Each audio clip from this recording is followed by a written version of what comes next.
आज शाह महमूद कुरैशी साहब की ज़मानत की दरख्वास्त के ऊपर समाअत थी और इमरान खान साहब के केसेस के हवाले से आपको पता ही है कि मामलात जो हैं वो अडजर्न हो जाते हैं। शाह साहब के केस के अंदर बड़ी आज वाज़ेह चीज़ें रखी गई कि सेम इसी तरह का FIR के अंदर नाम असद उमर साहब का, आज़म खान साहब का जो प्रिंसिपल सेक्रेटरी थे उस टाइम इमरान खान साहब के, उनका भी था।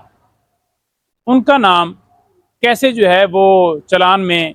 दर्ज नहीं है, कैसे उनका नाम निकल गया, कैसे उनको गिरफ्तार नहीं किया गया, कैसे असद उमर साहब की बेल कन्फर्म हो गई जब FIR के अंदर रोल एक है। और शाह महमूद कुरैशी साहब उस वक्त वजीरे खारजा थे, तो लिहाजा उनकी ये ड्यूटी थी कि कोई भी इस तरह की जो है वो साइफर या कोई भी डॉक्यूमेंट्स जो कि वजीर आज़म को बताना ज़रूरी हो, तो उनका हक बनता था और उन्होंने अपना वो ड्यूटी जो है वो फ़राइज़ सर अंजाम देते हुए वो डॉक्यूमेंट्स भिजवाया। और शाह साहब की तरफ से जो वज़ीर आज़म साहब को उस वक्त जो गया, तो उसके ऊपर देख लें कि उनके ऊपर भी FIR में नाम दर्ज कर दिया गया। पहले खान साहब को उठाया गया, फिर शाह महमूद कुरैशी साहब को उठाया गया और ये बोगस तरीके से इस केस के अंदर सबसे मुज़क्का खेज़ बात यह है कि ये ट्रायल जो है, एक तो ट्रायल छुपा कर किया जा रहा है, जो गवाह हैं वो भी इसी तरह से खुफिया, जो चालान है वो भी खुफिया,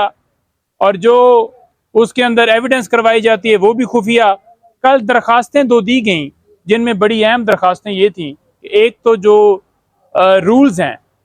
कि साइफर फॉरेन ऑफिस से वजीर आज़म को जाता है और कैसे वापस आता है वो फराम किए जाएँ, और दूसरे नंबर पर मिनट्स ऑफ मीटिंग। ये बड़ा बताना ज़रूरी इसलिए है क्योंकि जो केस डेवलप किया गया है उसके रिलेटेड हमें पता तो हो कि क्या किस लॉ के ऊपर ये डिपेंड कर रहे हैं। और उन्होंने ये कहा कि वो खुफिया है जी, वो नहीं दिया जा सकता। तो हर चीज़ ही खुफिया है, तो फिर मेरा ख्याल में वो खुफिया फैसला भी सुना दिया जाए कि ये सज़ा आपको दी जाती है। तो इस तरीके से कभी पाकिस्तान की हिस्ट्री में हमने नहीं देखा कि कभी ऐसे ट्रायल चले हों, कभी ऐसा ट्रायल कंडक्ट किया गया हो, कभी ऐसे अदालत जो है जाकर यूँ लगाई गई हो जैसे वहाँ पर जो है बड़े कोई इंटरनेशनल दहशतगर्द का जो है केस है और जो लोगों को जो है वो दिखाया नहीं जा सकता और सीक्रेट तरीके से अभी उनके ऊपर इल्ज़ाम है, इल्ज़ाम साबित नहीं हुआ और पहले ही आप जो है इस तरह से ट्रायल को कंडक्ट कर रहे हैं। तो खैर हमने अदालतों से रजू किया हुआ है, सुप्रीम कोर्ट में खान साहब की ज़मानत के लिए हमने रजू किया हुआ है। हम उम्मीद करते हैं और ये सदा करते हैं कि जल्दी से जल्दी उस केस के ऊपर फैसला है। अच्छा, नईम हैदर पंजोता साहब, अगर इस जमानत में जो शाह महमूद कुरैशी की आप लोगों ने अप्लाई की है, इसमें अगर उनको जमानत मिल जाती है तो फिर तो आप लोगों के लिए खान साहब की जमानत करवाना बहुत ईजी हो जाएगा, इज इट? देखिए बात यह है कि को एक्यूज़ की जब ज़मानत होती है तो डेफिनेटली उसके ऊपर जो है वो फ़र्क पड़ता है, जो मेन जिसके ऊपर एलिगेशन हो, और जब को एक्यूज़ की ज़मानत कन्फर्म होती है तो वो बड़ी हेल्पफुल होती है। लेकिन बात यह है ना कि यहाँ पर कानून जो है वो फॉलो नहीं किया जा रहा, यहाँ पर कोई लॉ को नहीं देखा जा रहा, यहाँ पर आइन की धज्जियां उड़ाई जा रही हैं, आपके सामने है। मैं परसों रात आपको बताता हूँ कि हमारी उधर खवातीन जो है उन्होंने कोई कॉर्नर मीटिंग की, एक औरत है उसके ऊपर एलिगेशन हो, और जब को एक्यूज़ की ज़मानत कन्फर्म होती है तो वो बड़ी हेल्पफुल होती है। लेकिन बात यह है ना कि यहाँ पर कानून जो है वो फॉलो नहीं किया जा रहा, यहाँ पर कोई लॉ को नहीं देखा जा रहा, यहाँ पर आइन की धज्जियां उड़ाई जा रही हैं, आपके सामने है। मैं परसों रात आपको बताता हूँ कि हमारी उधर खवातीन जो है उन्होंने कोई कॉर्नर मीटिंग की, एक औरत है हमारी वहाँ पर, आई थिंक नैब सदर हैं, तो उन्होंने अपने घर में ये मीटिंग कंडक्ट की, तो पुलिस जो है वो उनके घर में छापा मारती है और उनके हस्बैंड को गिरफ्तार करके ले जाती है,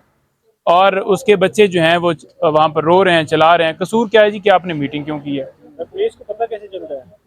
देखिए की मीटिंग है? देखिए पुलिस को पता चल जाता है ना, जब मीटिंग होती है तो सोशल मीडिया के ऊपर कहीं तस्वीर लग गई, कहीं पर कोई बात होगी कि आज मीटिंग हुई और हम इनेकाद करें, और ये हमारा हक है। और यही काम इलेक्शन कमीशन का है कि वो फ्री एंड फेयर इलेक्शन करवाने के लिए सबसे पहले तो उन अफसरान को ट्रांसफर किया जाए जो वहां पर पोस्टों पर बैठे हुए हैं, जो PMLN ने लगाए थे, जो अभी तक उन्हीं सीटों के ऊपर बैठे हुए हैं,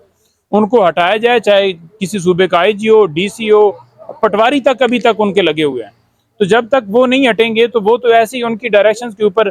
जो है वो उनका हुक्म मानेंगे और PTI के लोगों को उठाएंगे। सिर्फ इनको मसला PTI से है। कि आप अदालत में अच्छा दफा करेंगे, आप रहेंगे उनके जी, मुकदमात में, लेकिन दूसरी तरफ स्टेट ने पूरा निज़ाम मैनेज किया हुआ है, इसके ऊपर क्या कहेंगे? लेकिन अगर स्टेट ने निज़ाम मैनेज नहीं किया होता तो अगस्त से अभी तक उनकी जमानत हो जानी चाहिए साइबर केस में। देखें, बात आपकी ठीक है और इसी तरह से मैनेज करके ये सारी नैब भी आकर बयान देता है, इसी तरह से आके FIA भी केसेस उन्होंने बनाए हैं और पुलिस भी आपने देखा कि इन्वेस्टिगेशन टीम कभी रावलपिंडी के हवाले से सुन रहे हैं, कभी लाहौर के हवाले से सुन रहे हैं, तो ये सिलसिला तो है, जारी है, इसको एडमिट भी करना चाहिए। लेकिन बात यह है कि चीफ जस्टिस ऑफ पाकिस्तान जो हैं काजी फायज ईसा साहब, वो बड़े उन्होंने मिलिट्री ट्रायल के हवाले से बड़ा जो है बोल्ड और ज़बरदस्त डिसीजन दिया है।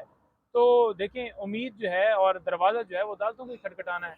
तो हम जाएंगे और हम उम्मीद रखते हैं कि अगर मेरिट के ऊपर ये सुनते हैं केस, तो फिर किसी सूरत बेल रुक नहीं सकती। आज शाह महमूद कुरैशी साहब की ज़मानत की दरख्वास्त के ऊपर समाअत थी और इमरान खान साहब के केसेस के हवाले से आपको पता ही है कि मामलात जो हैं वो अडजर्न हो जाते हैं। शाह साहब के केस के अंदर बड़ी आज वाज़ह चीज़ें रखी गई कि सेम इसी तरह का FIR के अंदर नाम असद उमर साहब का, आज़म खान साहब का, जो प्रिंसिपल सेक्रेटरी थे उस टाइम इमरान खान साहब के, उनका भी था। उनका नाम कैसे जो है वो चलान में दर्ज नहीं है, कैसे उनका नाम निकल गया, कैसे उनको गिरफ्तार नहीं किया गया, कैसे असद उमर साहब की बेल कन्फर्म हो गई, जब FIR के अंदर रोल एक है। और शाह महमूद कुरैशी साहब उस वक्त वज़ीरे खारजा थे, तो लिहाजा उनकी ये ड्यूटी थी कि कोई भी इस तरह की जो है वो साइफ़र या कोई भी डॉक्यूमेंट्स जो कि वज़ीर आज़म को बताना ज़रूरी हो, तो उनका हक बनता था और उन्होंने अपना वो ड्यूटी जो है वो फ़राइज़ सर अंजाम देते हुए वो डॉक्यूमेंट्स भिजवाया।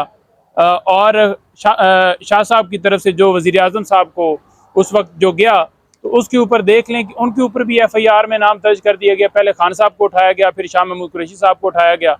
और ये बोगस तरीके से इस केस के अंदर सबसे मुज़क्का खेज़ बात यह है कि ये ट्रायल जो है, एक तो ट्रायल छुपा कर किया जा रहा है, जो गवाह हैं वो भी इसी तरह से खुफिया, जो चालान है वो भी खुफिया, और जो उसके अंदर एविडेंस करवाई जाती है वो भी खुफिया। कल दरखास्तें 2 दी गई, जिनमें बड़ी अहम दरखास्तें ये थी कि एक तो जो रूल्स हैं कि साइफ़र फ़ॉरेन ऑफिस से वज़ीर आज़म को जाता है और कैसे वापस आता है वो फराम किए जाएँ, और दूसरे नंबर पर मिनट्स ऑफ मीटिंग। ये बड़ा बताना ज़रूरी इसलिए है क्योंकि जो केस डेवलप किया गया है उसके रिलेटेड हमें पता तो हो कि क्या किस लॉ के ऊपर ये डिपेंड कर रहे हैं, और उन्होंने ये कहा कि वो खुफिया है जी, वो नहीं दिया जा सकता। तो हर चीज़ ही खुफिया है, तो फिर मेरा ख्याल में वो खुफिया फैसला भी सुना दिया जाए कि ये सज़ा आपको दी जाती है। तो इस तरीके से कभी पाकिस्तान की हिस्ट्री में हमने नहीं देखा कि कभी ऐसे ट्रायल चले हों, कभी ऐसा ट्रायल कंडक्ट किया गया हो, कभी ऐसे अदालत जो है जाकर यूँ लगाई गई हो जैसे वहाँ पर जो है बड़े कोई इंटरनेशनल दहशतगर्द का जो है केस है और जो लोगों को जो है वो दिखाया नहीं जा सकता और सीक्रेट तरीके से अभी उनके ऊपर इल्ज़ाम है, इल्ज़ाम साबित नहीं हुआ और पहले ही आप जो